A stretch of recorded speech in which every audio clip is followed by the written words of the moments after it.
كنا عارفين بلي الفئات ديال البطولات هما خمسة: الماس فيزيك والكلاسيك فيزيك والتو 12 والوزن المفتوح والبيكيني اللي هما النساء.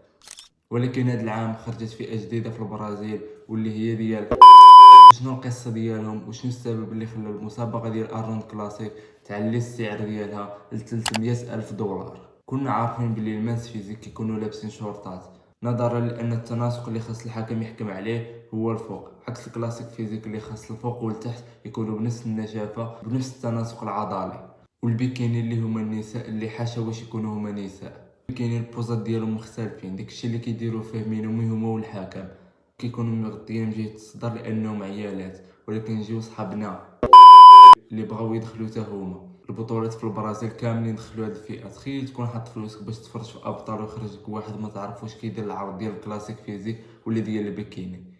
كاملين عارفين بلي الاسلام ديالنا حرم التشبه بالنساء، والمغاربه كاملين ما غيكونوش متفقين مع هادشي اللي ولا في هاد الرياضه اللي كانت هي ديال الرجال. تدخل كتبقى تسمع غير الغوات وجبد احمد جبد. كيفاش الناس بحال هادو انوليو نشوفوهم فوق مستر اولمبيا، والناس دايره تشجع على هادشي اللي واقع في مصر والدول العربيه اللي كيقولوا بلي هادشي كيقلب الدين، ولكن هذه الفئه واخده الدعم كبير من طرف الغرب، ولكن هما اكثر الناس اللي كياخذوا الفلوس اكثر من الفئات الاخرين.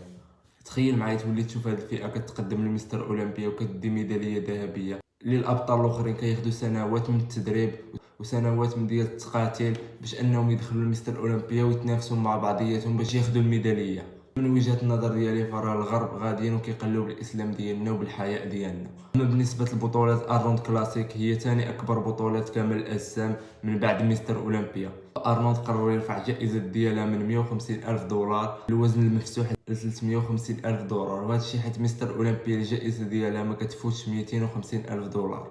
حتى هما كيشجعوا ديك الفئه باش انها تشارك معاهم، هادشي اللي غيجيب لهم شهره كبيره. ومن هنا كنستنتجوا باللي راه بني ادم قادر يدير اي حاجه على قبل الشهره والفلوس. كتبوا لي الاراء ديالكم في الكومونتيرات، قولوا لي نتوما شنو كتقولوا في هادشي اللي غاديين فيه.